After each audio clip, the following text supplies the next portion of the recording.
Greetings and welcome to What's Wrong with Wolfie, a retro podcast dedicated to the pop culture from the 80s to the modern day. My name is Jason. I'm Chris. Yeah, and I'm Dawbs. And this time we welcome Ben, as you just heard, the former Retro Gaming Revival podcast host. And we are fulfilling a request from Ben from last year to cover this film. So we had to get him on to talk about it.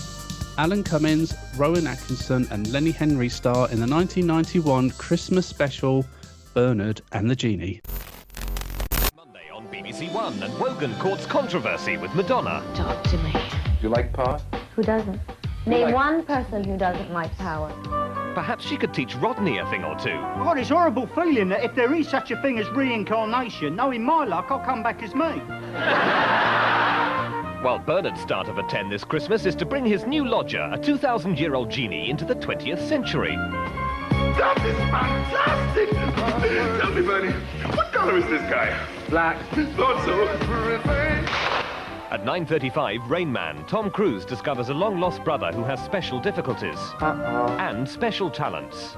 Do you know how much the square root of 2,130 is?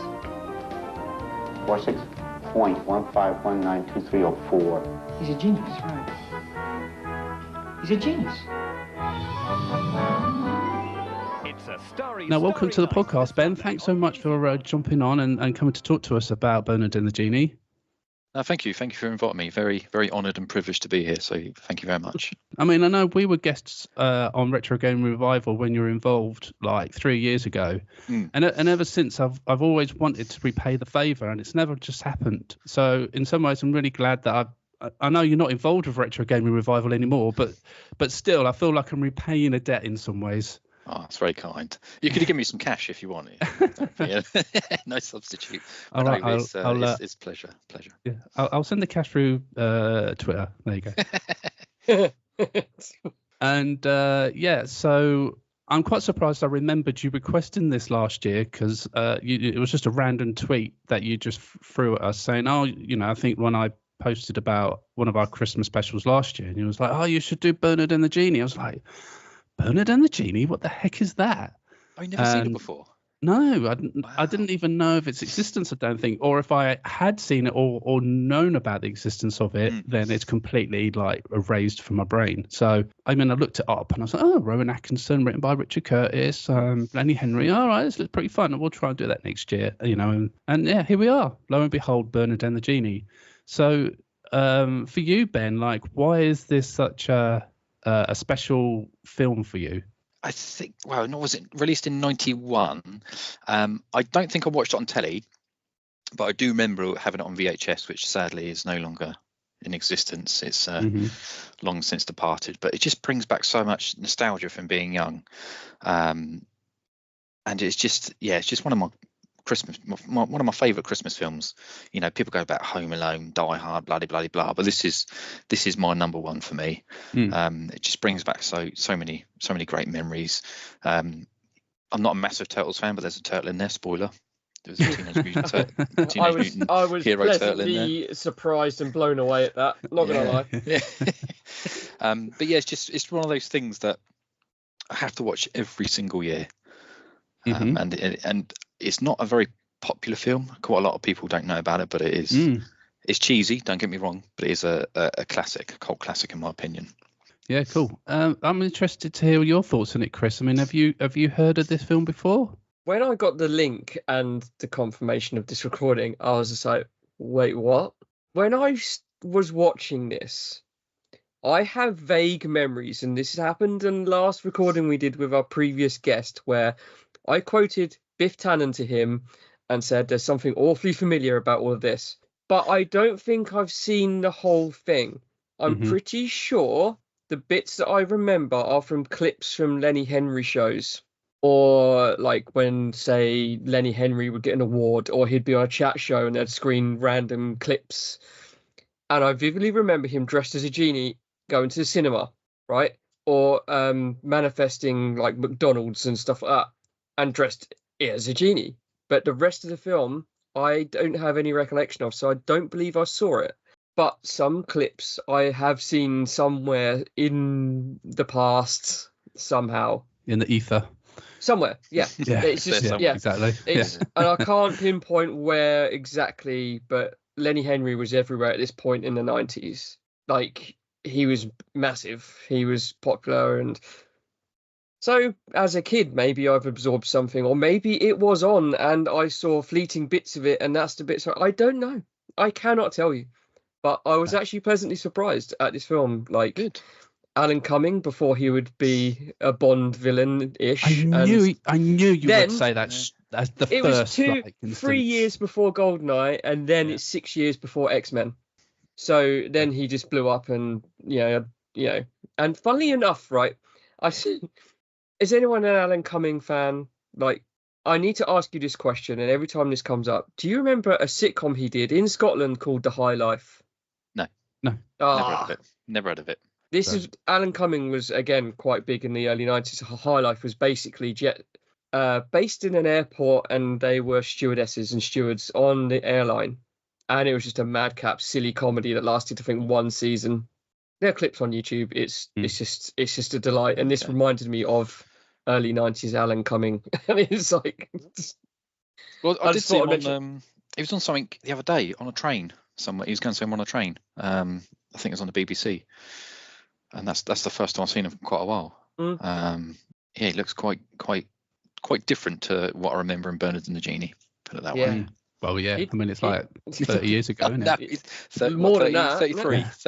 33. Oh, yeah. Bloody hell. Okay, well, anyway, for me, Bernard and the Genie was an unknown. Like, when Ben mentioned it, I was like, yeah, what is this? And I was like, why did I not know about this? Lenny Henry, Rowan Atkinson, Alan Cumming, why didn't I not know? I mean, this was first shown on BBC One on the 21st or the 23rd of December of 1991. So at that time I would have been 11. So, I mean, I could have watched it. I don't know. It's possible, and it's just completely gone out my brain. Going into it, I was quite excited to experience this new show, this new film that's 33 years old. And I was really, really pleasantly surprised. It took me back. It took me back to that time. It took me back to the Christmas TV of that time. Yeah. To the we all know it's not the same anymore. Down to our age and down to technology and how that's just ruined everything. So even watching like the continuity stuff beforehand and getting stuff prepared for this podcast, and it's like, yeah, this is what Christmas used to be like, and this was a good time, because even like with the continuity stuff, which the listeners would have heard by now, because I've got one queued up to play before we started talking. That one got me, wow, because it was like Terry Wogan interviews Madonna at 6 p.m. Wow. And then I think it was an episode of Only Fools and Horses, and like Rodney like literally threw a joke in this clip, and it just made me laugh straight away. So that was great. I think it was if I ever got reincarnated, I'll get reincarnated myself, knowing my luck. Yeah. And then it was Bernard and the Genie at 8 o'clock on this time. So yeah. And then I think after this it was the news, and then Rain Man. So yeah, what a great day! What a great evening of BBC entertainment. And now we just get Mrs. Brown boys. Oh God. Yeah. Anyway, enough about Excuse that. my language. For fuck's sake. Don't bring that stuff onto our podcast. Thank you very much, Ben. It is garbage. But again, that lovely warm gingerbread feeling you get from these. And how old was I? 7. Mm-hmm. So again, I'm going because I know, but I didn't. But like like we said at the top of the show, I don't have any memory of this apart from clips of Lenny Henry as a genie. Maybe it was on and I don't know. But again, as you said, the continuity, Christmas TV on especially British TV is an institution, and it's not done anymore because there are so many. Like I saw, for instance, on Instagram the other day, a breakdown of streaming Christmas events, and it made me sad because you had Amazon, Netflix, Disney, Paramount, and it broke it down what was premiering or what was available on what platform. back then you'd have 3 channels or 4 channels, and you flick between all of them over the Christmas week to catch different things. And each one would be an event. And like Jay said, with the continuity, you get that Christmassy feeling when like the unusual Christmas, say BBC Two ident would be the BBC Two thing in snow. Yeah. For just 1 week a year. And you don't get it anymore. You don't get that build up. You don't get that, oh my God, let's put it onto BBC Two or ITV, they've got this on. And now it's just like, let's see what's on this app. It's not the same, is it? You don't get that magic. You don't get that build up. And I know it sounds really surreal to people listening who are like 20 years old or younger. Don't worry, Chris. We don't have listeners that young. No, we don't. Yeah. No. But like, look, we'll have one more like old man talk, and then we'll get into the film itself. Like back then, we used to get the Radio Times or the TV Times or TV Quick or whatever it is, and then you used to go for. It used to be an event. It used to be a Christmas event. Gotta get my words out. But it used to be just as part of Christmas. Yeah. To sit down and spend an hour highlighting all the shit that you wanted to watch on the TV, so you knew when to sit down and watch it and make sure you're not going to miss anything. And obviously that's all gone now. I tried in my house with my children to buy the Radio Times and get them to look through it and everything, but it just sat there and gathered dust. And I was like, that was a $5 wasted, Yeah, they're not cheap, are they? I got one last year. Yeah, £5 or £6 it was. Shocking. Yeah, I think last year was the first time I never bought a TV guide for Christmas, and it didn't feel like Christmas, Ben. It did not feel like Christmas. Well, I hope it didn't ruin your Christmas. Well, only a little bit, It was all right, but I was contemplating doing it again this year and buying it, but I just know it's just be a waste of money. I might as well just get my $5. Well, it'll be digital $5 as well, wouldn't it? Yeah. But with that $5, Jason, you can't buy an advent calendar for a $5 these days, mate. No, you can't. That's very true. But anyway, that's our old man rants out of the way. Let's get into the show. Can I just have one more old man rant? We were talking about Christmas debuts and Christmas premieres. Do you remember that when it was an event? Sure. Right. The new Wallace and Gromit movie. It premieres on Netflix on the 17th or the 18th of December. But premieres on BBC One on Christmas Day. No, universe, that's wrong. Wallace and Gromit belongs on Christmas Day, and then it goes to other mediums or VHS. Yeah. Wallace and Gromit, BBC One, Christmas Day, 5 or 6 p.m. That's it. No Netflix, no streaming. It's just because by the time it's out, everyone's done it. They're not going to tune in to watch it. Yeah. Illegally or through Netflix. And it just sucks, man. Anyway, Bernard and the Genie. All right, so if anyone's not familiar with Bernard and the Genie and what it's about, I mean, it's a bit Aladdin-y, I guess. It's very much in that sense. Bernard Bottle, which is an amazing name, shall I say? Thank you. It is, yeah. He gets fired by his greedy boss, and he gets abandoned by his girlfriend too, all in the same day. But luckily he discovers a genie in an old bottle.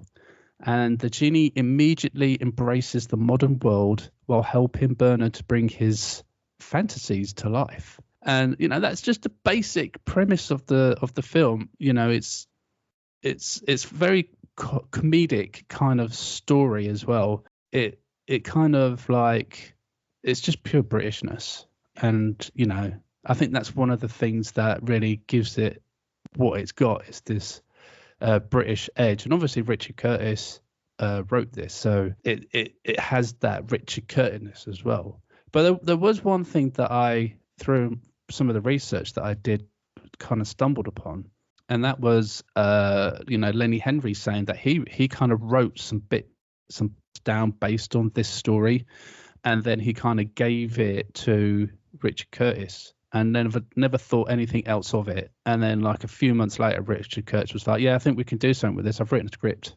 Would you like to be in it? And I was like, okay, cool. I wrote out a thing about a genie on 3 or 4 bits of paper. And it was a genie that listened to Public Enemy and was quite militant. Once set free from the bottle, became quite an advocate for black power and independence and, and things like that. And there were some jokes in it, but it was mainly a kind of rant about genies being a slavery trope or some bollocks that I'd come up with. I was hanging out with Richard a lot at the time, and I pitched it to him, and he said, yeah, that's quite good. Let me have a look at it. And so he took it away, took the pages away. One day, a couple of months later, I thought, I'd sort of forgotten about it really. Life was moving on, and Richard's very busy. Richard said, do you want to read something? And I said, sure. What is it? He said, it's that Genie thing you were talking about. I've had a look at it, and I've had a go at it. Might be all right. Have a look. Well, I follow him to his osteopath. He's got a Chinese osteopath in Notting Hill, and he's having his back cracked for some reason. So I start reading this thing in the waiting room while he's having his back cracked. You can hear Richard going, ah! Fairfing H! Shut the front door! Ow! You can hear that. And you can also hear me laughing. I'm literally laughing my conkers off every 15, 20, 30 seconds, because this was really funny. It obviously had some kind of stream of consciousness, and he'd written about 50 pages, and it was really funny. I promise you, genuinely funny. And I laughed a lot while he was having his back cracked and screaming blue murder. Anyway, when he came out limping away, I said, this is really good. Can we do this? And Richard's the kind of person, if Richard says he's going to do something, kind of happens. We shot for about 3 or 4 weeks. It was not a problem. Nothing about it was a chore. I just loved it. I loved doing it. And it's ruder than I remember. I gave it to a friend of mine to watch with her kids, and she said, oh, we had to not watch it after a while because it was quite rude. But I loved doing it. It was a joy. But I thought that was quite an interesting little nugget of the film. You know, Bernard meets the Genie, and like the Genie's all thrown out. He thinks it's 2,000 years ago, and like Bernard was like, no, we've got all these great things now. And you're like, one of the first things like they did was like Bernard wishes for a McDonald's or a Big Mac, Yeah. right? And I was like, oh my god, and like I totally forgotten that McDonald's used to come in these like polystyrene, the polystyrene boxes. Yeah, boxes. the beigey ones, weren't they? The beige coloured ones. Yeah. Yeah. And I think that was great. I think that was one of the great things about watching this film, was just seeing all the old school stuff like that. And, you know, and I really remember those McDonald's boxes now, you know. Was there anything in the film like that for you, Ben, that like you was like, oh my God? Yes, there was, because when his girlfriend, I can't remember her name, but when she splits up with him, and she gets all of her stuff, what's actually left, there's a little toy car. It's like a racing car, and it was one of those ones you got in the late 80s, early 90s that you built yourself. So you just got this sort of, it was in a box, and you had to put the engine in, and you had to put the batteries in, and you had to put the case on and screw it all up and then wind it up. I got a lot of happy memories from seeing that. And I like the phone when he says, I wish I had a telephone, and it comes in on the wheels and you hear the skidding noises. It reminded me, is it Direct Line Insurance? The Direct Line Insurance. I'm sure it's Direct Line Insurance. Yeah. And that absolutely, that brought back a lot of memories. And just the UCI cinema, when they go to the cinema to watch Terminator 2. Yes. Seeing the UCI logo, because we used to have near where I live in Port Solent, there used to be a UCI cinema there. It's sadly called something else now, but just seeing the logo, it brought back so many happy memories. And they go see some classic films as well, like Terminator 2, and I think it's Robin Hood, Prince of Thieves. I think he sees the second time when he's on his own. So just seeing sort of those little bits. That like section of the film, like it was very product placey. It was, And I was like, this was on BBC One, and like they're throwing Coca-Cola cans in the screen. Like you've got the Piccadilly Circus adverts being shown. The TDK and Sanyo and on Leicester Square. UCI, like you mentioned, you know, pumping out the UCI adverts. I was like, this is on BBC. What's going on? I know. Well, when you're grown-ups, you actually sit there and think to yourself, this probably wasn't a BBC production, but BBC bought it. Yeah. That's the only explanation to that blatant product placement.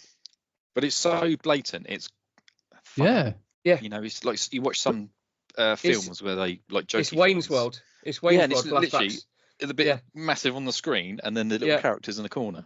Yeah. But it is so blatant. It's just so funny. It's like, we wouldn't sell out to major brands to make money. Like Spaceballs, isn't it? Spaceballs, yeah. It pulls out on Garth's wearing everything Reebok. Yeah. And But I was still just taken aback because, like, this is the channel that will blur out people's T-shirts if they've got something on there, and they've allowed this. Like, someone must have paid. There must have been a lot of money gone to some people in the backgrounds to make this work for the BBC. And also, I just popped into my head the corded phone, where Lenny Henry gets his sword and he chops the phone in half. That's the phone that we had at the time. That sort of beige phone with the cord. And seeing that, I was like, oh my God, we used to have that phone. Yeah. The proper ones were like the rotary dial thing, wasn't it?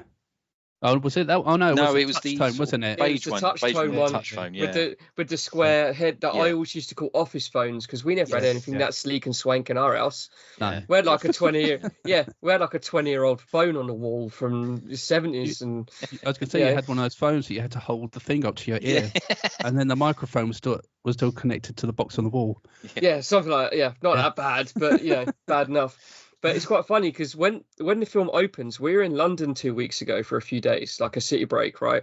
And it opens on Pickford Wharf in London, where we walked through a week ago, where they've got the original Clink prison. It's like 5 minutes from the Globe Theatre. And I sat there, I was like, I know that place. It was really random. Yeah, it was so random. But and when we looked up Pickford's Walk, when we were in London, they only did it up in like 1988, 89. Because it was all derelict. It was just, they did it up, and then you see this, and that's where it was filmed, where his apartment was. The most swankiest apartment that I've ever seen. Yeah. That's an American level apartment for someone who works a kind of modest job. That's crazy. Yeah. It's a nice flat. Very nice. Yeah, it was actually. I was thinking about that. Like, he's got the like the door person who like does the lift for him and all that kind of stuff. And like, so this is usually like for someone who's posh and rich, not how much was he actually earning at this arts place? Well, maybe he's on commission because he sold the paintings for 50 million. Maybe, I don't know. Yeah, where Bernard was fired from his job because he set up this big deal, and like this is how it opened, which I really liked. He walked through the corridor, and like all his workmates were just giving him chocolate, flowers, champagne, and all this kind of stuff. And then he walks in, he's all smug. He walks into his boss's office, and like basically gets fired because he promised these old ladies who they bought all these expensive art from that they get half the money. So they would get £25, and then the business would get £25. They would get 25 million, and then the company would get 25 million. And his boss was not happy about this, so this is how he got fired from that. So that was. It's got the classic line of "bugger ye off" as well. Yeah, I need to talk. I need to talk about that when we talk about casting characters, because that was weird.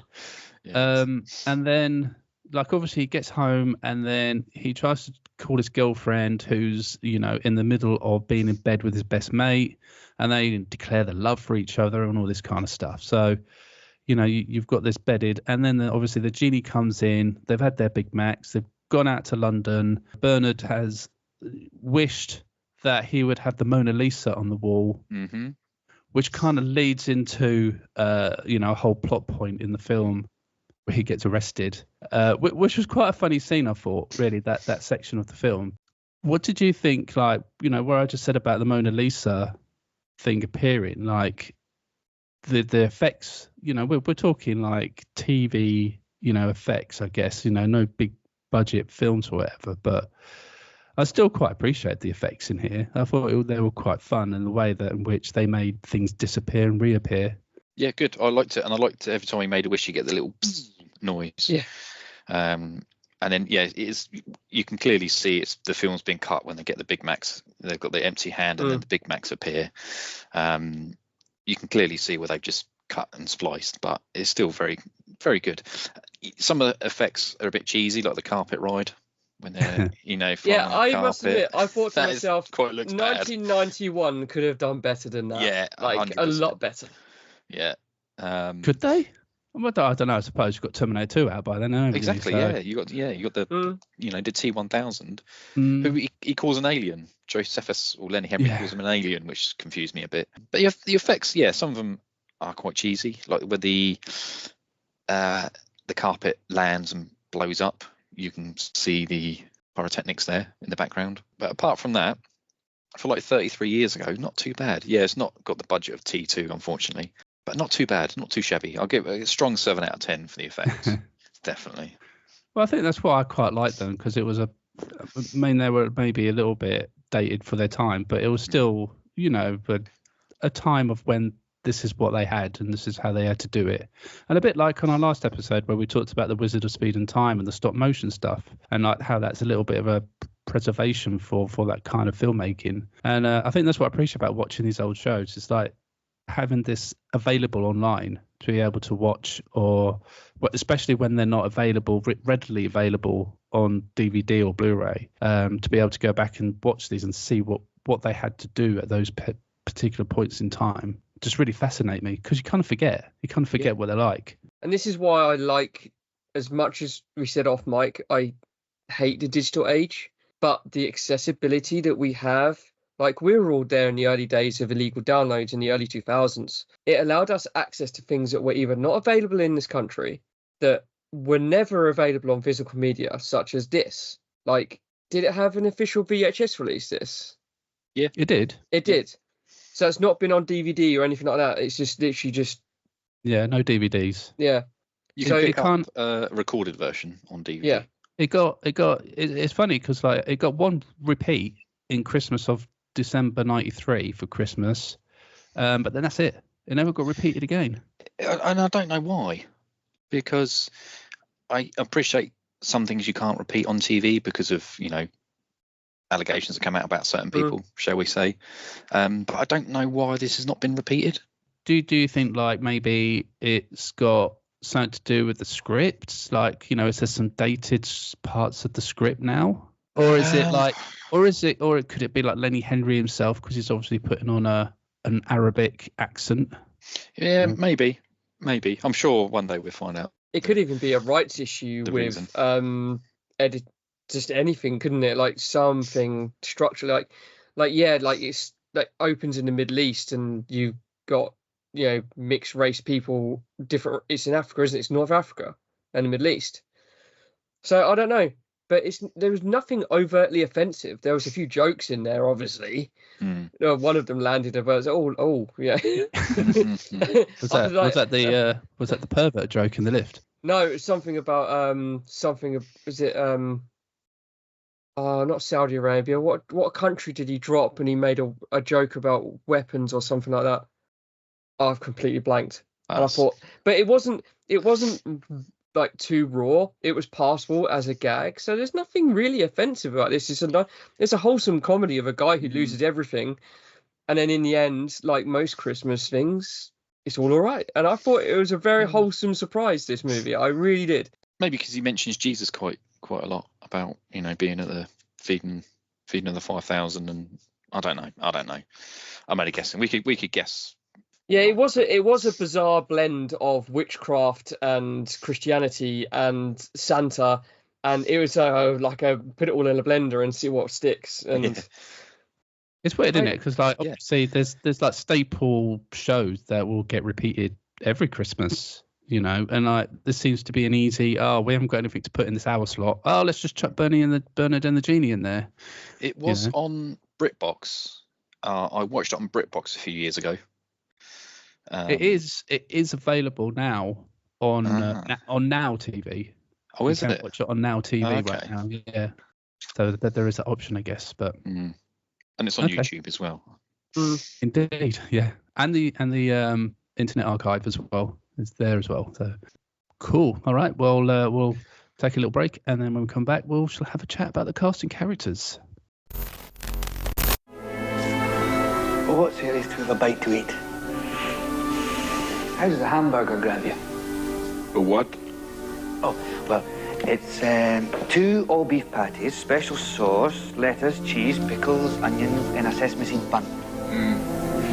I might take out the pickles. Even with the first. I wish we had 2 Big Macs. Have a try. Take it out of the box first. Everybody dead. All I ever wanted was to get out of the lamp. Now, I almost wish I hadn't.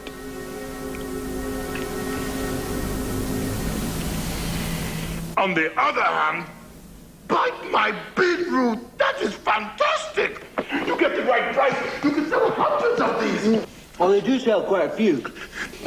There's a difference about this people will enjoy. Even the pickles are nicer. We've mentioned the cast of Bernard and the Genie a lot, actually. You know, Lenny Henry, Alan Cummins, and Rowan Atkinson are the main trio here. And obviously, we should start with Lenny Henry, I think, because we've not really had an opportunity to talk about Lenny Henry on this show before. So, so like Lenny Henry is like, you know, staple of British TV. You know, he's been in and done so much, from stand-up comedy to like being in his own shows. You know, I think Chef is always the one that always springs to mind for me with Lenny Henry. Everybody knows Lenny Henry. He is always great, and I think he was great in this too. Very, very funny in this. Very funny. One of his best performances, I'd say. It's certainly my favourite performance of him. Yeah, definitely. Like, I mean, he was just Lenny Henry with an accent, though, wasn't he? And that's all they really needed. Yeah. That's all they really needed. And, you know, Chris, how did you enjoy Lenny's performance? I thought it was fun. Like, it's the first thing I've watched with Lenny Henry, other than the aforementioned Chef, which I used to like quite a lot as a kid. But everything I've ever seen of Lenny Henry over the past like 30 odd years is sketch comedy. And again, it's very quick fire. It's our what situation. Yeah. So to have an actual full hour with Lenny Henry as one singular character, and it's great. It's fun. It's not offensive. He's putting on some sort of pseudo African, Middle Eastern blend accent somewhere. So it makes it a mystery as to his origins. And as the film opens, he's running away from someone who's trying to kill him. And then he gets zapped into the genie, out of no fault of his own, becomes a genie. And it never explains that. It just happens. That classic fish out of water story. And I think he sells it really well. It's the last time I knew it was sometime in the 3rd century.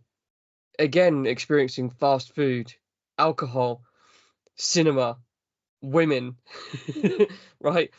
Posh, nice clothing, luxurious things to do and lounging around, and the bubble baths. Oh God, yeah. And it's great, right? I love it. And it's just to see someone who you know just from sketch comedy actually do something so creative with a role in such kind of small screen time, if you will, as well, is phenomenal. I thought it was fantastic. I really did.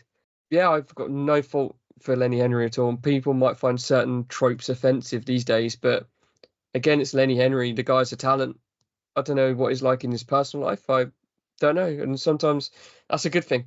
But yeah, it's great. I couldn't have said it better myself, Chris. You know, so you know, and while we're on Lenny Henry as well, I like the fact that he didn't have just 3 wishes. Yeah. And that kind of like when you watch Aladdin, or it puts it literally in a box. You know, I can only have 2 wishes, and you know you're going to free the genie at the end. This was just like, you can have as many wishes as you want as long as we can tell this madcap story. Yeah, and it works.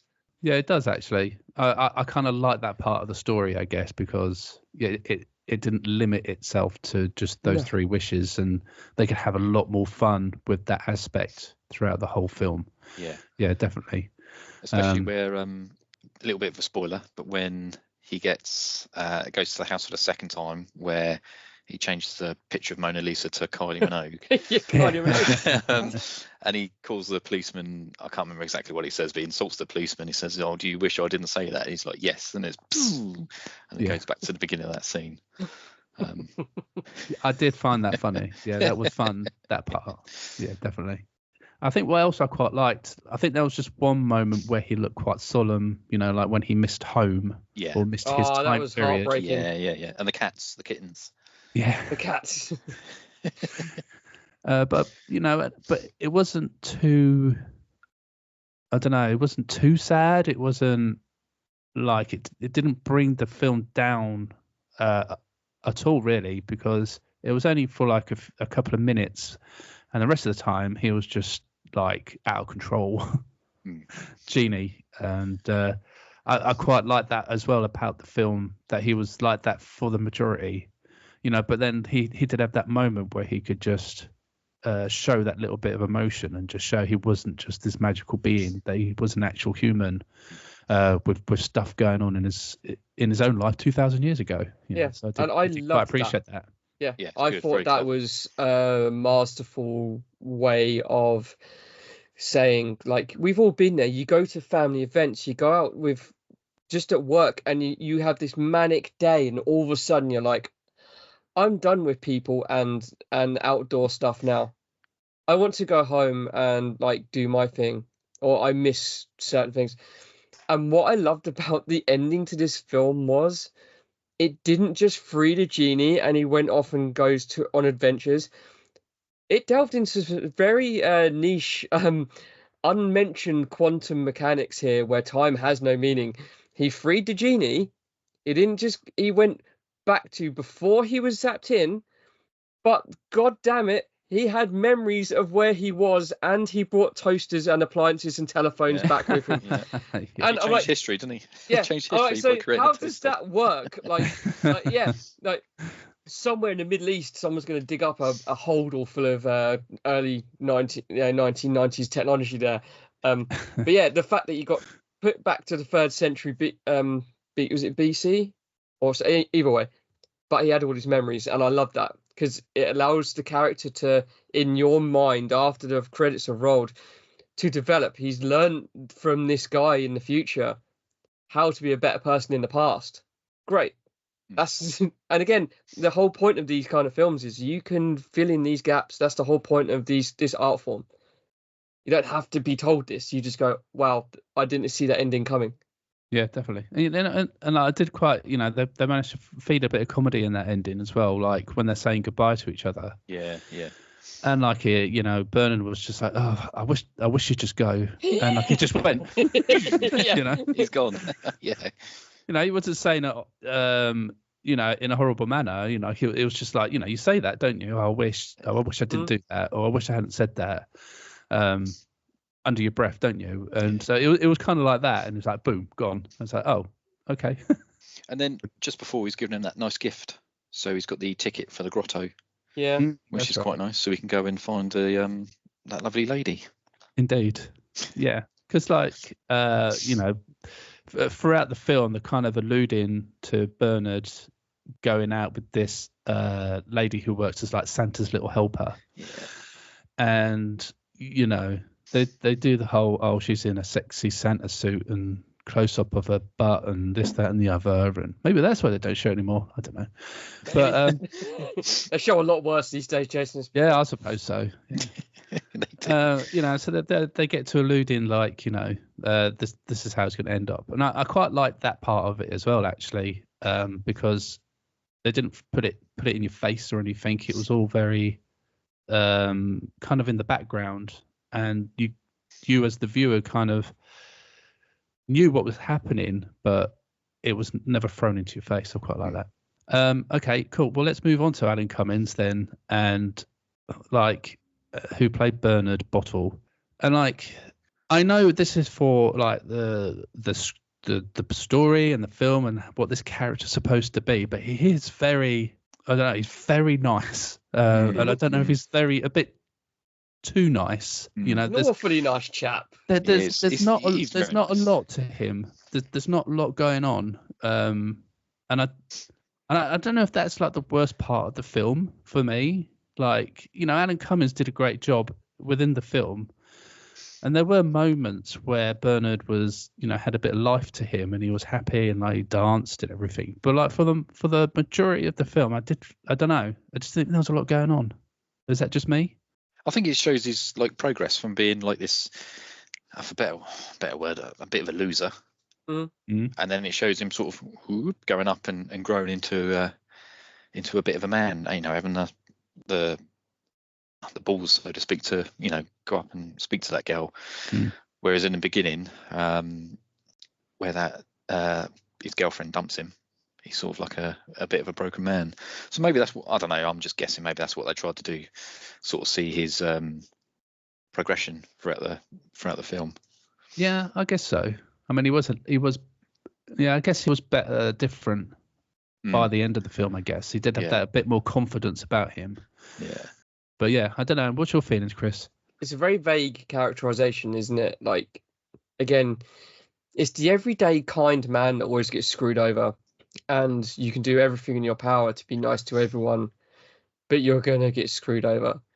And the way I read the beginning of this film was when he answered that phone call, he knew the affair was happening the entire time. But this was just the confirmation clincher, where it's like, oh, here we go.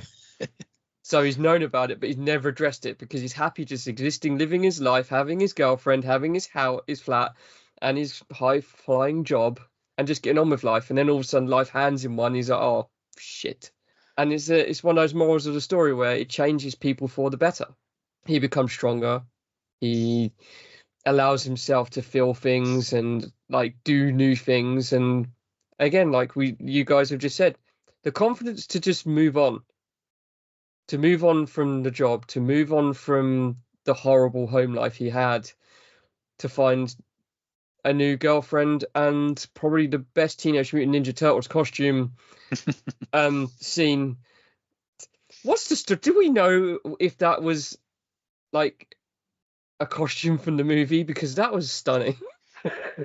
I mean, it did look very much like one from the film. Yeah, it is. If you go into trivia, it is the same person who played Leonardo in the first film. I'm sure of it. I'm 99% certain. I've read it somewhere, but it's the same actor in the suit in the first film. That's crazy. There must have been over filming or promotion wise or something, but it was, It was the same year, wasn't it? Teenage Mutant Ninja Turtles film came out in 1990. Was it 90? Sure, it's 1990. Okay. I've got the feeling it's 90 because when Vanilla Ice did the song, I'm sure it was 90. That was for Teenage Mutant 2, wasn't it? Oh, was it?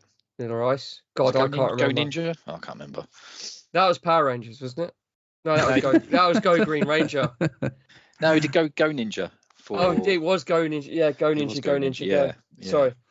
I listened to I had a playlist playing today, and it played the Teenage Mutant Ninja Turtles song from the first film today. Was that Partners in Crime, wasn't it? Partners in Crime? Yeah, I think it was that. It wasn't Vanilla Ice, and I nearly sang a part of it for you, but I'm not going to because nobody needs to see that or hear that. To cut a long story short, it's nice to see the nice guys come up on top and not be trampled on all of their life by arseholes, to coin a phrase. And I knew of Alan Cumming. Like, obviously, he played Boris in GoldenEye, and I kind of only just put that two and two together. And I saw him, I was like, he looks like that dude who played Boris in GoldenEye. No, Jason. And I was like, oh yeah, it is. I'm just going to take that poster off my wall right now. That doesn't belong in this show.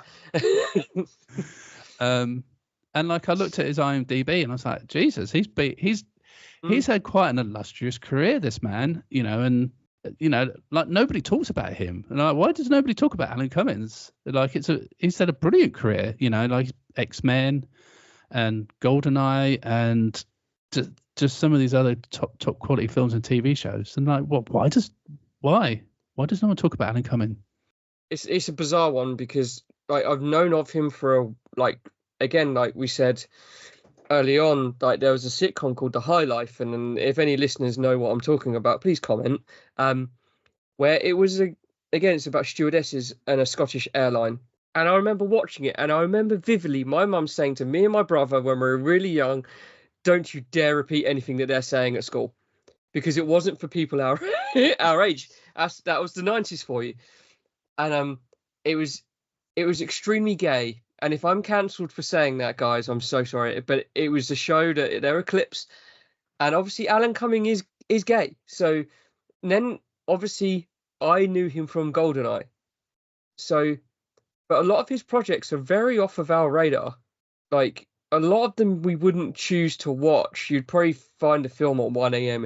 at night when you've got insomnia and you can't sleep, and oh god, that's Alan Cumming. So a lot of them I wouldn't seek out. When I was going through them, I was like, oh, I would never have watched that on my own. But again, versatile actor. And I think, didn't he do a Who Do You Think You Are? Shorter clips of that. Yeah, might have done. I think this is his first film as well. Not a lot, actually. I've seen him in, believe it or not, in the past 30 years. I've not actually seen him in a lot, really. It's a shame, because I should do, because he deserves it. I mean, I have to take a little bit back about Alan Cummings, because he was in the Flintstones in Viva Rock Raven.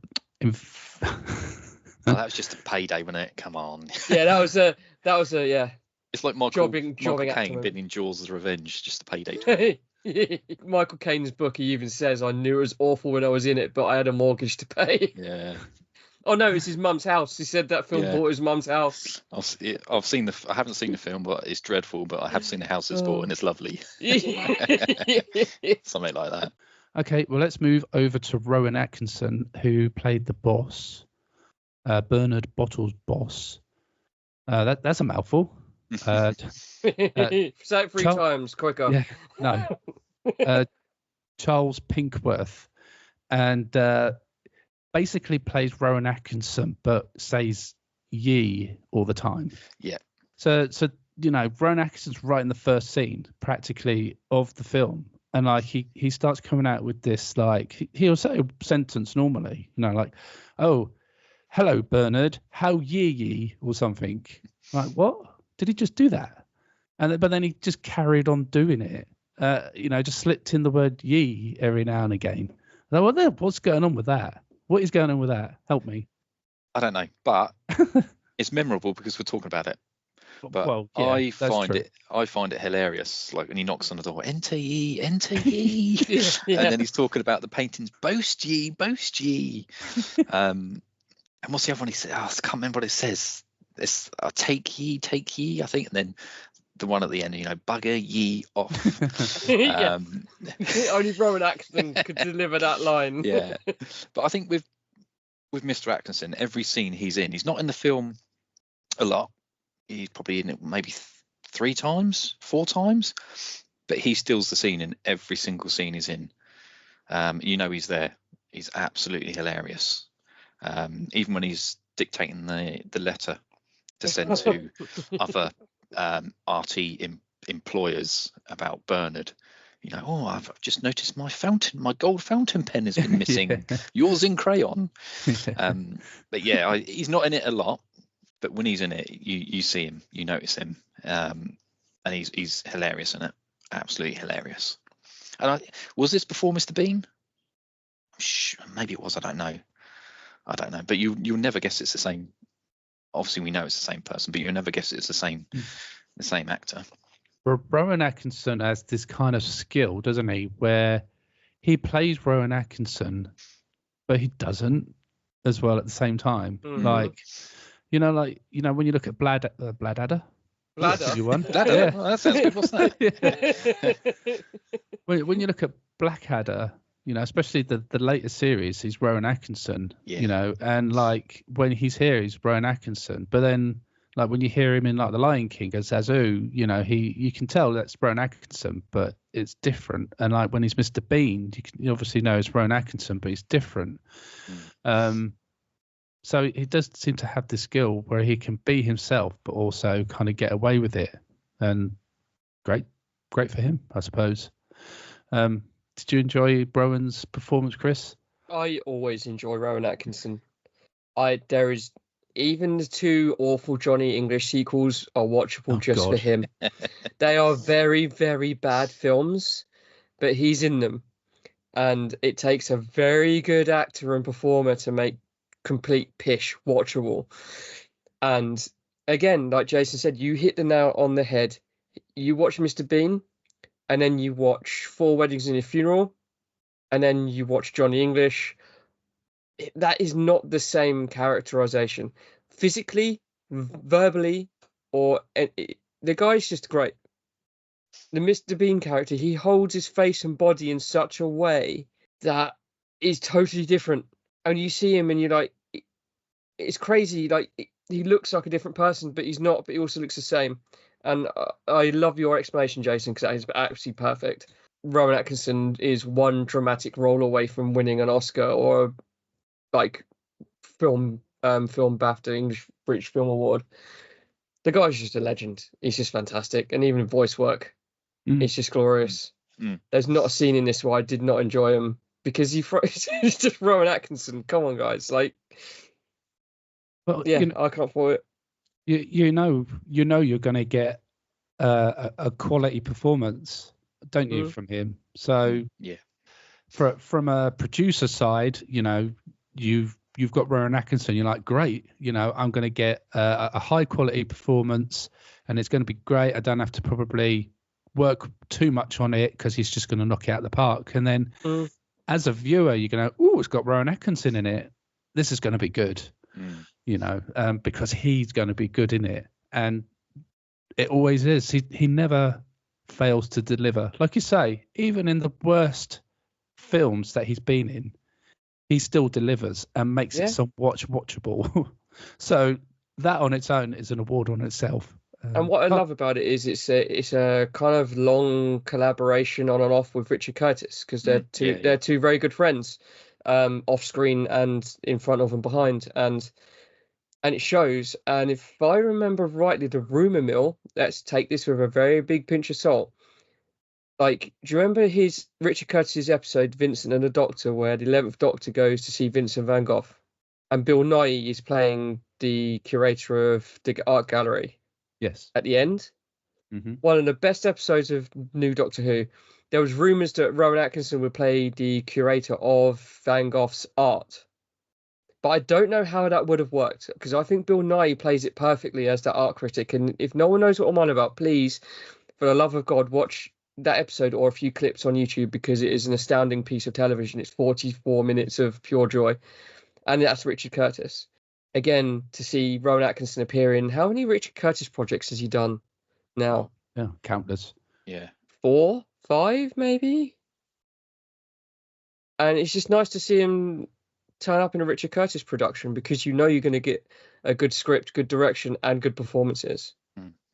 And even in Love Actually, where he's the jeweler packing the necklace for Alan Rickman, it's such a small role, but it lands so awkwardly, brilliantly, that only Rowan Atkinson could do.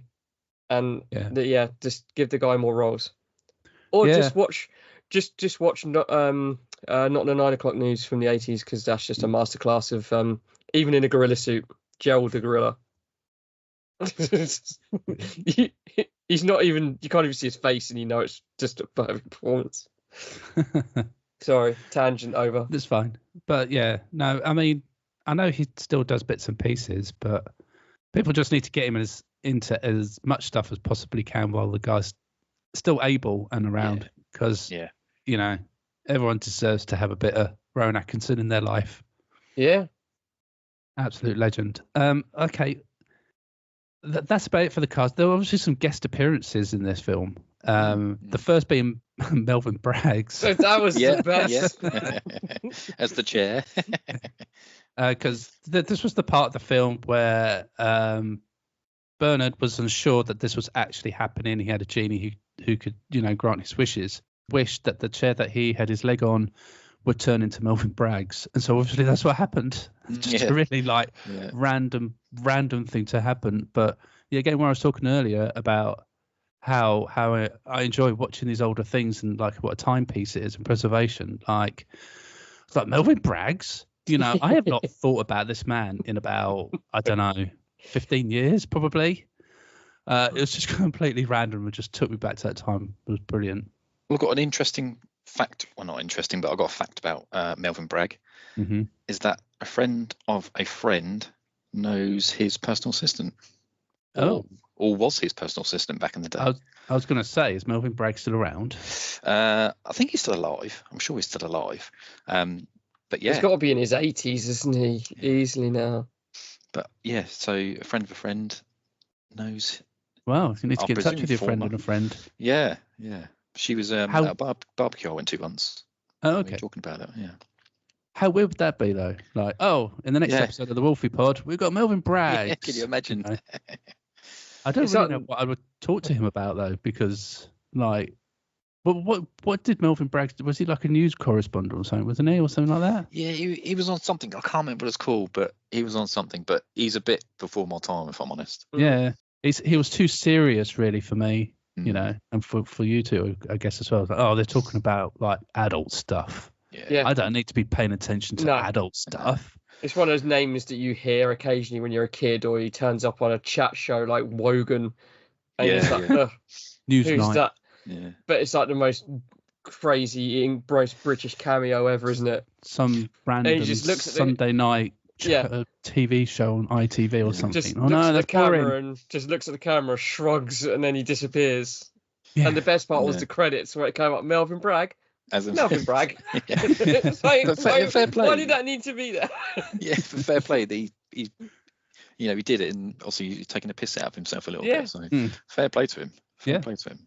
Well, the next guest appearance kind of did the same thing, really. Bob Geldof. Yeah, he was the worst actor ever. Oh Christ! I look awful. It's like tell me you made a TV movie in 1991 without telling me you made a TV movie in 1991. Bob Geldof cameo. Yeah, absolutely shocking. And again, fair play to him. Fair play. Yeah, useless trivia. I used to live in Faversham in Kent. My mum is still there. Bob Geldof lives just up the road. Yeah, wow, look at you two with we used to see him all the time. My wife used to work in Tesco's there, and he was always in there with kids. Wow. Paulie Yates' funeral was there. The whole town shut down for 2 days. It was crazy stuff.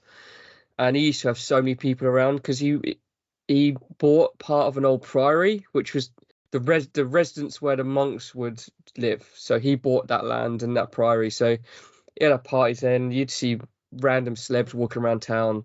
But yeah, Bob Geldof used to live, or still does live, in my hometown.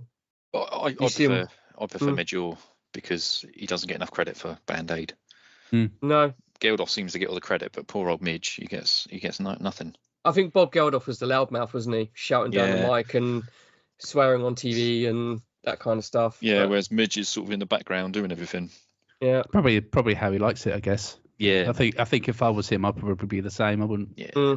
And here's me saying that, hosting a podcast. So it's almost as if like Midge didn't have an ego, but Bob Geldof did, and they kind of balanced each other out quite nicely. But it's the same this year, though, isn't it? Because they've obviously got a new Band-Aid this year, and Bob Geldof's all over the place. Won't be the same, will it? It just keeps getting worse every time they release it. Embarrassing. But anyway, the last guest appearance was Gary Lineker. And, yes, I did not expect that to happen. Yeah.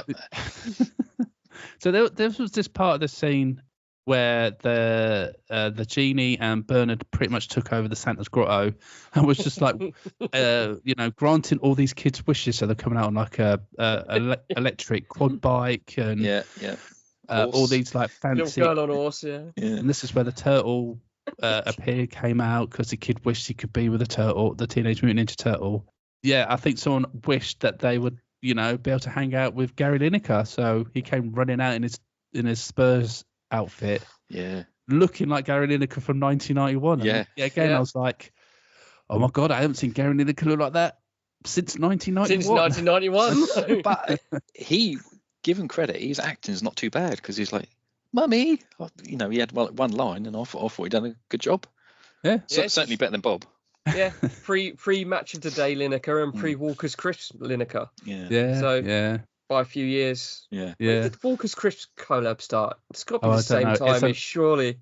It was it's a lot longer than you think it is, isn't it? Yeah. 95, maybe. Gosh, I thought it was a lot earlier than that. But anyway, I've got an interesting fact about Gary Lineker because, I used to live with him. We used to hang out all the time and have barbecues and he used to take me to games and all that kind of stuff. But, he moved away. So, we kind of lost touch, which was a shame.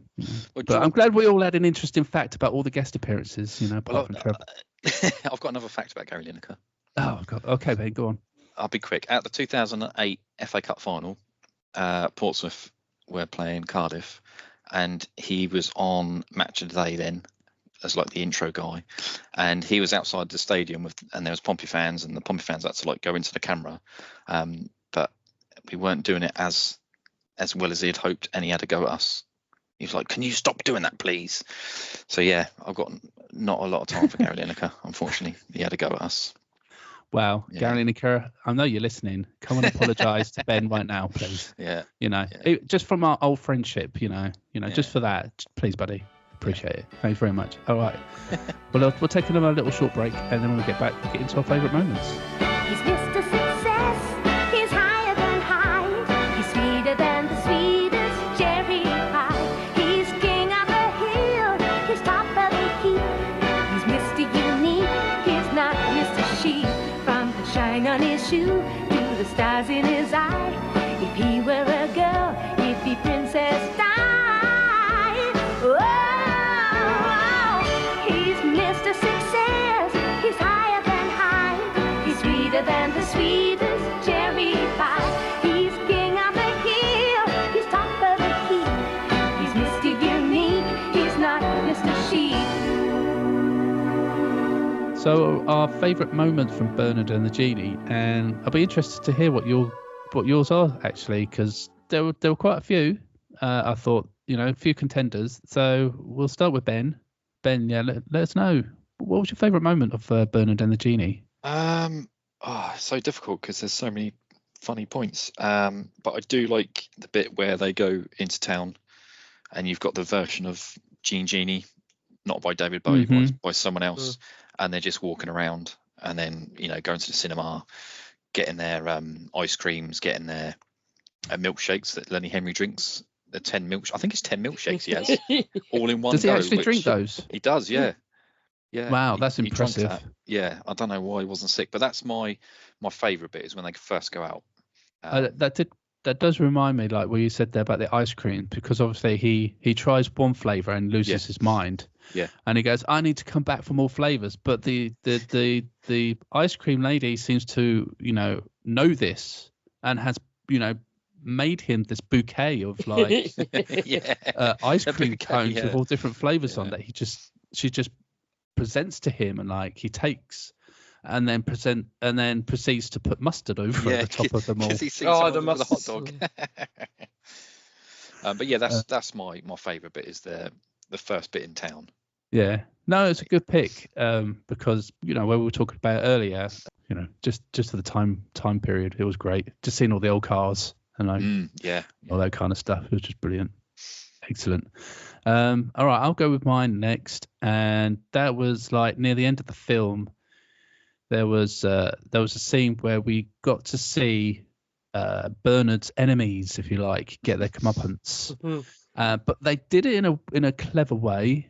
I really liked the way in which they did this. And this was where Trevor McDonald comes in, because they did it all in like a news report, like it was like News at 10 or whatever.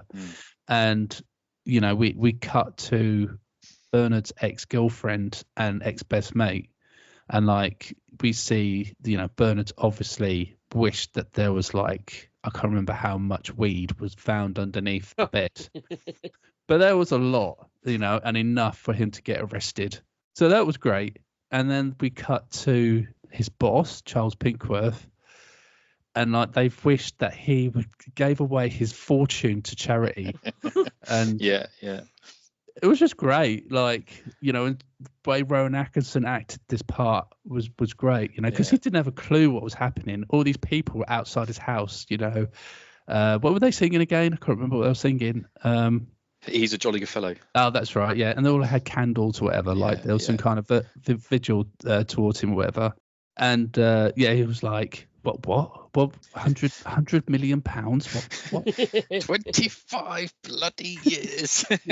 I've worked to gain this and I've just given it all away, And I just liked how they presented that as a news report and then brought Trevor McDonald in as well, which must have, again, been a bit of a coup, really, because... Or not a coup, sorry. Must have been a bit of a scoop because Trevor McDonald was an ITV newsreader, wasn't he, at this time? And like here he is on BBC One. Bit weird. I think it was 30 pounds of marijuana, and then under the bed, and then when they're arrested, I think I got a name written down. Judy, I think it's Judy. She says, "Well, it's not his because he would have given me some," or something like that, which made me chuckle. And then the Rowan Atkinson bit at the end, the bit that makes me chuckle, is where the news report says, "Oh, a knighthood must be on the way," and then Bernard says, "Oh, I wish it wasn't," and it's like, no, puts his that's finger right, to his ear. No, we've heard it's not on the way. That made me chuckle as well. But yeah, some good picks there. Very good. Yeah, it was great. I just loved that. It was brilliant. Okay, Chris. It's going to be the Genie realizing what modern day is like. And again, it couples together with both of your choices in a way where you go out on the town, you go and see a film, you go out drinking, you go out eating. And this is where he discovers Pizza Hut, KFC, McDonald's, bubble baths, telephones, modern clothing. And also he gets filled in briefly on the past 2,000 years, and he asks about Jesus. Oh, what happened to Big J, or was it Big J or something? And so calmly, Alan Cummings' character says, "Oh, he was crucified." And it's not even like, it's just mentioned off the cuff as if it's just a thing that they do. It's like, okay. It's like just like a normal conversation, isn't it? Like, when someone goes, "Oh, what did you have for dinner?" And like, "Oh yeah, I had McDonald's." "Oh, that's cool," kind of thing. Yeah. "Oh yeah, he got crucified." "Oh, okay, cool." And they kind of move on, don't they? Yeah, exactly. But it's in the context of that. It's just like, we know the Bible story for 2,000 years, so it's just normality to us to talk about it or make fun of it occasionally, and But then he realised I'm talking to a timeless being who lived through that time and knew Jesus. Well, apparently knew Jesus and his feats, and that's another gag entirely. But yeah, discovering the world as it is, and just I thought it was great just seeing Lenny Henry embody that character. And an honourable mention to the end where it breaks quantum mechanics and he goes back in time. I said it at the top of the show, but I loved that moment. Yeah, it was really good. And I did like, obviously, when I talked about the McDonald's polystyrene box earlier, like later in the film, like they have KFC. But that KFC bucket looks exactly the same now. It does, that's why. Yeah, he does. You're not wrong. Yeah, it's hardly changed at all, is it? No. And even the Pizza Hut box isn't far removed from what it is either. Exactly. And I was like, wow, that became a favourite part of the film for me, because I was like, I can't believe that KFC buckets still look exactly the same now. Yeah. Was it the whole Leonardo DiCaprio meme? Was it Jason? Yeah, exactly. Just sit forward and point at the TV. Yeah, just not with a posh glass of champagne, though, unfortunately. No. But I still had all the glitter and stars behind me. Yeah. So yeah. Okay, well, there's many more great scenes in the film, and they're definitely worth watching if you do decide to watch the film, because it is definitely worth watching. Before we get to our verdicts, I do want to briefly mention the remake. I did wonder if that was coming up. Yeah, because it has been remade only last year, and it's been Americanized. It was made for Peacock, and it stars Melissa McCarthy as the Genie. I have not watched it. I only learned of the existence of this today or yesterday. I can't remember when I texted you, Chris, and I went, did you know there's Melissa McCarthy, exclamation mark. But I was wondering if you'd seen it, Ben. No, I was aware of it, but I completely forgot about it until you just mentioned it. Yeah. I've not really got any interest in watching it, if I'm honest. It's not something I would hunt down. If I saw it, I don't know, on Netflix or Amazon Prime, whatever, I might give it a go. But it depends how long. Is it going to be an hour and 10 minutes, or is it going to be? I would have thought they would have stretched it out a little bit. Yeah. Knowing American films. Yeah. I can't see them going, it's an hour and 10. Yeah. No. Yeah. If it's like 2 hours, then no chance. But if it's, I don't know, 90 minutes, I might do. But I might just see what they've done. I'm quite intrigued to see their sort of take on it. I mean, obviously, confidently say it's not going to be as good as the original. No. Well, it's got Lenny Henry in, is it? Exactly. No. Or Rowan Atkinson. Yeah. I mean, who's going to play that? Who's going to play that part? Exactly. Melissa McCarthy's probably I think I did see that Rowan Atkinson's in it. Oh, is he? Okay. So my wife mentioned it. We said, "Oh, you're never going to believe this." And she went, "Oh, it was remade." I was like, "Was it?" Didn't even occur to me until she was looking it up. Like you, I'm sure she said Rowan Atkinson was in it as a. But I know Richard Curtis is involved in the remake because Okay. he's had a lot to do with the writing and the production behind it. So Yeah. you would hope that there was some quality in there somewhere with Richard helping out with the production of it. But Yeah, That seems impossible to Americanise a Richard Curtis script. if I see it, I might watch it, but I'm not gonna. I certainly won't be. I won't be buying it. Put it that way. fair enough. But if I see it, I'll have a quick peruse of it, see what it's like. Yeah, no, I just wondered if you'd seen it, so you could tell us if it was actually worth watching or not. So. No, unfortunately not. Okay, fair enough. All right, well, let's get to our verdicts and scores and get out of here then. And obviously, there's a part where we just give a little overall impression of the film, and then we give it a rating out of a random 13.3 because with only 3 of us here, we can't do it out of 10. So we'll start with Chris. If you could give us your little overall thoughts on Bernard and the Genie and a rating, I'd be very much appreciated. Having not known what I was going into and then sitting down and being pleasantly surprised, I'm going to have to give this a 10. Wow. That's good score. Yeah. Because when I go into a film completely blind, other than a brief breakdown on Wikipedia or IMDb, which Google seems to just take you to these days, it doesn't even try. Google doesn't try anymore. I was quite within the first 15 minutes. I was like, oh wait, it's opening with Lenny Henry being chased.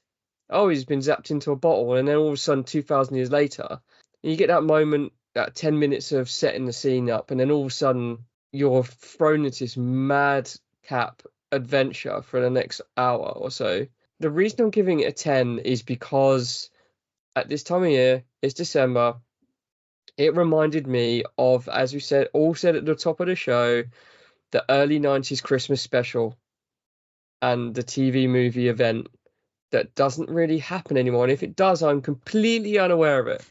Because at the moment, there seems to be reboots or rehashes. You've got Outnumbered coming back this year. You've got Gavin and Stacey coming back this year. Call the Midwives probably on. Probably. Because it's always on at Christmas. Yeah. And this was an era of where Only Fools and Horses was probably its biggest at this point. And then you got this little Lenny Henry vehicle. And I was pleasantly surprised.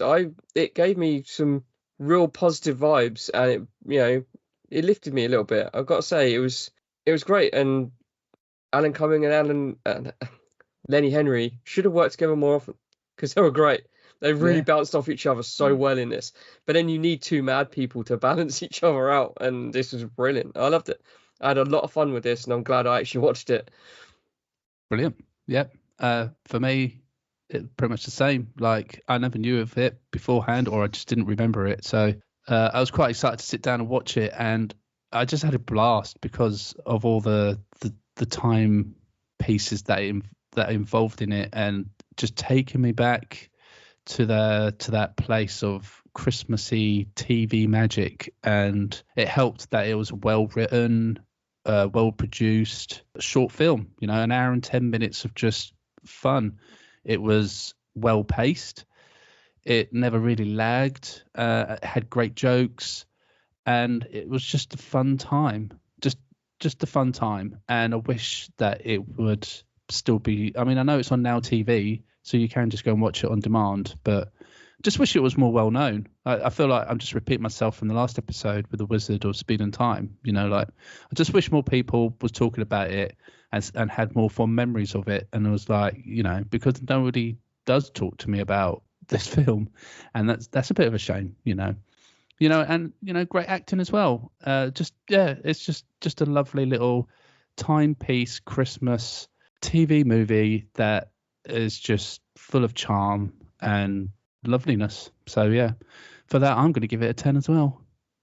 No, I'm going to give it 11 actually. Yeah, you're going to go one louder. Oh. You're going to go one louder. I'm going one louder, Chris. Yeah. Okay, let's go one louder. I'm going one louder, mate. Yeah. Going 11. Ben. Wow, that's impressive scores, and I'm very pleased that it's you both enjoyed it. Really pleased, because like you say, it's one of these films that is not very well known. When you talk to people, they talk about their favourite Christmas films. It's a Wonderful Life, Home Alone, blah, blah, blah, blah. And when I say, oh, Bernard and the Genie, they're like, what? What's that? And then you explain it to them, and they're like, that sounds absolutely rubbish. But it's not until you actually sit down and watch it that you realise that it's just a masterpiece. I absolutely love it. You mentioned Only Fools and Horses being popular at the time. It's got 2 actors that were in Only Fools and Horses. So you've got Judy, who was Nervous Neris in Only Fools and Horses, who goes on a date with Rodney, where he's getting chased by the thugs. Oh, it's the one in the car, isn't it? Yeah, that's her. And you've got Cassandra's dad, who's the. I did wonder if that was him. That's him. Alan, Cassandra's dad. Yeah. You've got he's a persistent liar, but his heart's in the right place. And it's just got the nostalgia for me. So it is dated. So it mentions like Thelma and Louise is on display at the UCI. I'm trying to think what else he's got. Corded phones. Obviously that dates it. Like you say, the Big Mac. And at one point, Rowan Atkinson said he's got a bash at number 10 with John and Norma. I mean, that dates it so much. And also John Major, and Norma and Littlewood's Pools. He wishes that the Littlewood's Pools. He wins the Littlewood's Pools. So yeah, it's dated, but it's just, I love it. And the cameos, like you say, Melvin Bragg, Sir Trevor McDonald, Bob Geldof, Gary Lineker, the Turtle. It's just great, and it's got some Christmas songs in it. So it's got Wizard, it's got Noddy Holder. I Wish It Was Christmas and that. It's got some, and Lonely This Christmas by Mud, that's on there as well when he gets dumped. So yeah, I just love it. I'm going to give it a strong 13.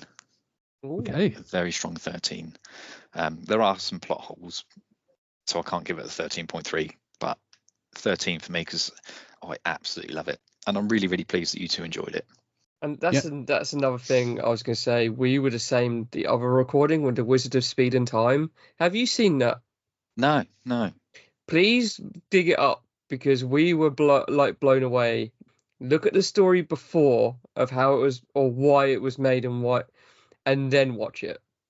If you like physical comedy and you like amazing animation, special effects, and the most batshit insane like imagery, just watch it. It's glorious. Is that streaming anywhere? It's free on YouTube. It's on YouTube. Wizard of Time. The Laserdisc rip, I believe, is on YouTube. Beautiful. Wow. And it was a film that I watched a trailer and I was like, what the hell is this? And then I watched the film and realized the trailer was the most misleading, out of context trailer, and the scenes made no sense to the story. And I was like, this is great. This is absolutely great. And I had so much fun with that. And just, if you're a proponent of physical media, just watch it. Just watch it on YouTube, and it's worth it. It was fun. So much fun. I'll give it a go. All right. So the scores have been added together, and I can officially say that Bernard and the Genie enters our board at number 15. Ooh. Not bad. 15. This is out of 25 entries now. And so it's at number 15. It has been placed between the Santa Claus, which is just above it at 35.4. Oh, damn, Tim Allen. Then we've got Bernard and the Genie at 34. And then just below that, Lake Placid rears its head once again. Oh, wow, yeah. So it's got a Lake Placid and the Santa Claus sandwich for Bernard and the Genie.